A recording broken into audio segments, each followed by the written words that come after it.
우리가 대화를 할 때 대화를 바르게 하는 법칙이 있습니다. 우리가 대화를 한다라고 하면 말을 해야 대화인 줄 알아요. 말을 듣는 것도 대화예요. 우리가 대화를 할 때 내가 저 사람을 가르치려고 드느냐, 가르치려고 들 때는 어떤 때 그렇게 하느냐, 저 사람 근기를 다 알 때 이야기입니다. 저 사람이 말을 안 해도 너의 마음에 들게끔, 이해되게끔 전부 다 말할 수 있는 실력이 있을 때, 그때는 저 사람 말을 듣지 않고 이야기하면 됩니다. 근데 저 사람에 대해서 내가 지금 잘 몰라. 저 사람이 이해되게끔 내가 말을 할 수 없어.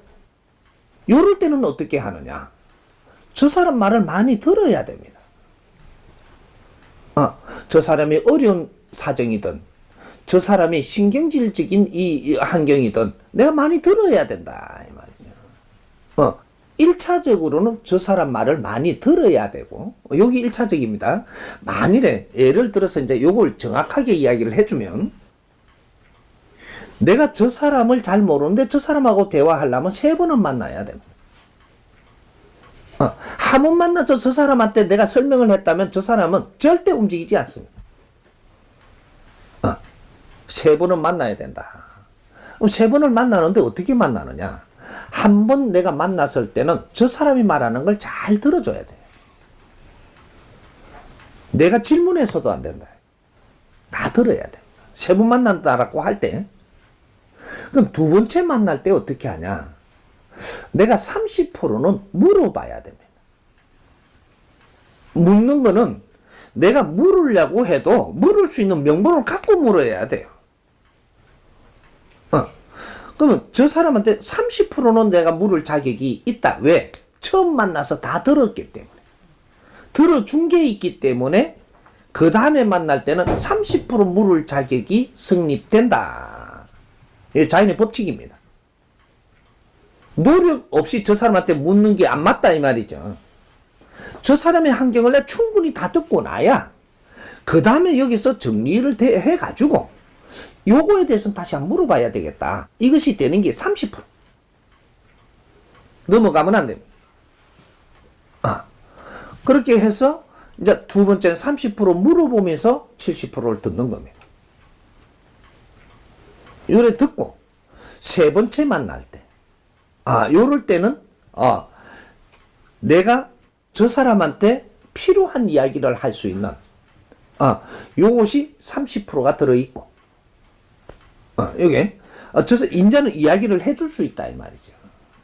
근데 어제까지 물었기 때문에 두 번째까지 이 물어본 것도 있고 다 끌어냈기 때문에 인자는 30% 해답을 내가 내줄 수 있다. 그리고 내가 같이 나누는 것이 또 요 30% 할 수 있다. 요런 거. 이제 나누어야 되는 겁니다. 이제부터는 나눌 수 있다. 주고받을 수 있다. 처음에는 다 들었고, 그 다음에는 조금 물었고, 그 다음에는 내가 가르칠 수 있는 목도 있고, 나눌 수 있는 것도 너는 성립이 된다. 나누는 자체가, 그 다음 거를 전부 다 끌어내고 있는 겁니다. 그걸 나누면서 그 다음에 되니까, 이제 어느 정도 안다, 이 말이죠. 이제 소통이 일어납니다. 여기 대화하는 근본이에요. 근데 우리가 지금 대화를 한다라고 하면서 누가 그 소리를 하느냐? 갑과 을이 있는데, 내가 갑이라고 생각을 하고 대화를 하려고 들어요. 그러면 이 사람은 말을 하기만 한단 말이죠. 저 사람의 걸 잘 들으려고 하고 있는 게 아니고 내 거를 말을 하려고 드는 거예요. 그래 저 사람이 움직이기를 바란다 이 말이죠. 안 됩니다. 언젠가 보면 움직이는 것 같죠. 가면 끝이에요. 안 된 겁니다. 응? 내 앞에서는 좋게 보이고 가지만 아무것도 담은 게 없다. 그래서 다음에 이루어지지는 않는다. 이래 되는 거예요. 대화를 바르게 하면 누구든지 움직이게 돼가 있고, 실력 없는 자도 대화를 바르게 하면 상대가 움직인다.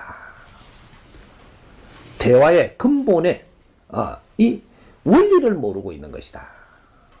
상대를 배려할지 모르면 대화는 성사가 안 된다. 내가 아무리 똑똑해도 내가 너한테 말을 해갖고 저 사람이 움직이기를 바라는 건 욕심이다 이 말이죠. 똑똑한 사람일수록 상대를 모르는 겁니다. 그러면 상대 말을 내가 다 듣고 나면 그 다음에 답이 나올 텐데, 상대 말을 듣지도 안 하고 지금 갖다 밀으려니까 여기에는 부작용이 일어나는 거죠. 사람의 말을 잘 들어주면 그 사람이 나를 굉장히 편하게 생각을 합니다. 여기서부터 시작하는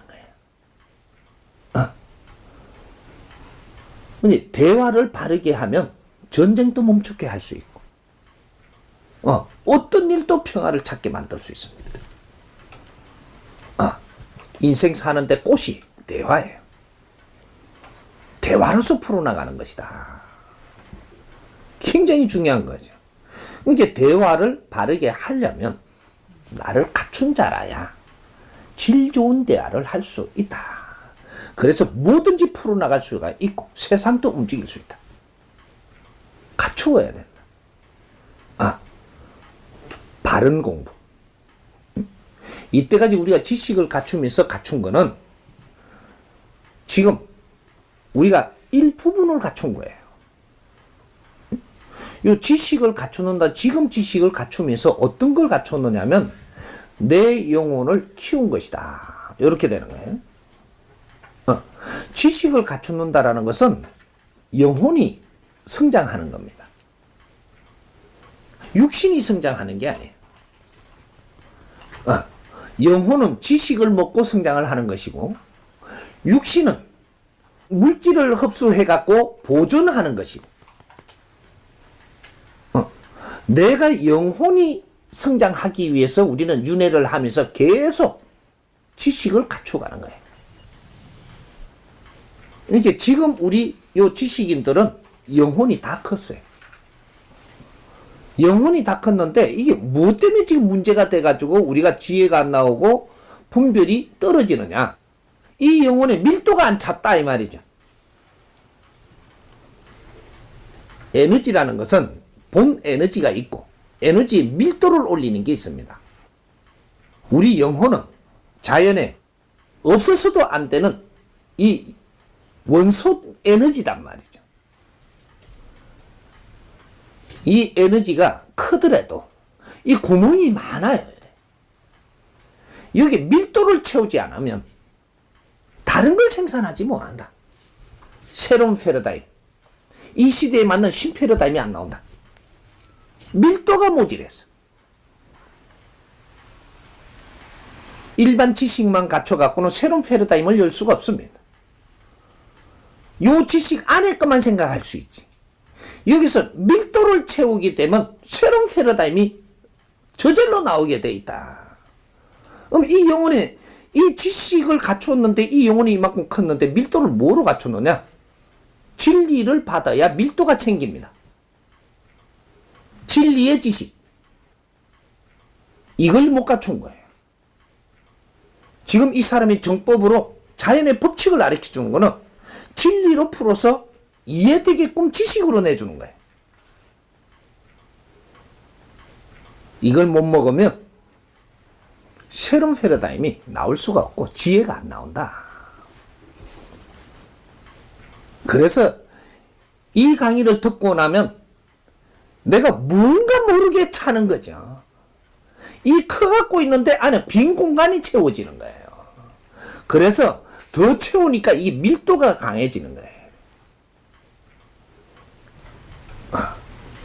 밀도가 좋아지니까 내 한때 아프던 몸에 탁한 기운들이 밀려 나갑니다. 내 영혼에서 탁한 기운들이 다 밀려 나간다. 영혼이 맑아지고 영혼의 밀도가 좋아지니까 이것이 운영되는 게 달라진다 이 말이죠. 이게 정법 공부입니다. 내가 차근차근 이 공부하면서 대화술이 달라지고, 사람을 대하는 법이 달라지고, 분별하는 법이 달라지고, 네가 상식으로 고착을 시키는 게 이것이 전부 녹아버리고, 상식에 묶여버리면 너희들은 두 번 다시 새 인생은 못 삽니다. 우리 지식을 갖추면 상식에 묶여버렸다 이 말이죠. 여기에서 못 나오면 안 돼. 인생 끝입니다. 이 상식이 무너져야만 여기서 새로이 올라갈 수 있는 길이다. 상식이 너무 오래 묶여가 있으면 고착이 돼갖고 고집불통으로 됩니다. 인생 막장이죠. 그래서 지금 정법 공부를 하는 거예요. 홍익 인간들이 새로운 공부를 우리는 받아야 된다. 대화는 중요한 겁니다. 이제 정법 공부하면서 대화에 대한 이런 것들을 하나하나 풀어나갈 것이다. 이해됩니까?